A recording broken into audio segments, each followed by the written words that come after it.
Pozdrav.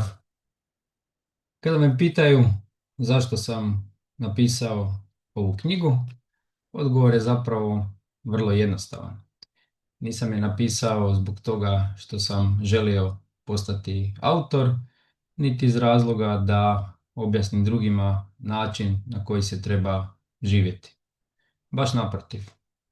Knjiga je zapis mog devetogodišnjeg procesa u kojima sam polako učio spoznavati što sve stoji iza stalne pripravnosti i stalne napetosti. Živio sam kao i mnogi od nas kroz stalne obaveze, kroz govornost i pokušaje da se bude bolji. U knjizi je upravo zapis spoznaje toga kad čovjek osjeti svoje tijelo, osjeti svoju napetost i počinje uređivati ono što je automatski obrazac, automatski odgovor na život koji živimo.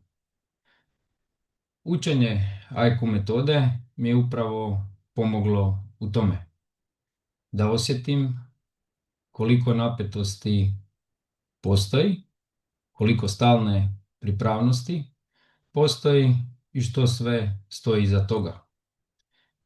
Koliko je tu obiteljskih odnosa, strahova, prenesene krivnje koje smo stavili i naučili da je normalna. Takav život vodi nas u sadašnje izbore, sadašnje odnosne i sadašnje napetosti. Ova knjiga nije o motivaciji, niti o tome kako postati bolja verzija sebe. Baš naprotiv, u njoj je zapis puno padova, puno pokušaja da se bude malo bolji nego jučer. Ono što se u knjizi opisuje je stvaran proces, ne idealiziran. I zbog toga može pomoći čitatelju da prepozna možda neke svoje obrasce, neke svoje napetosti i počinje postavljati malo drugačija pitanja koja će ga voditi do drugačijih odgovora ili do pokušaja traženja rješenja.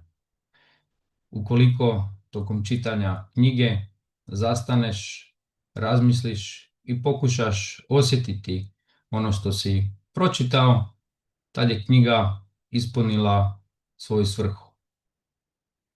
Pozivam te na čitanje i bit će mi zadovoljstvo ukoliko podijeliš svoje dojmove i pokušaš osjetiti ono što stoji iza rečenica napisanih u ovoj knjizi. Lijepi pozdrav!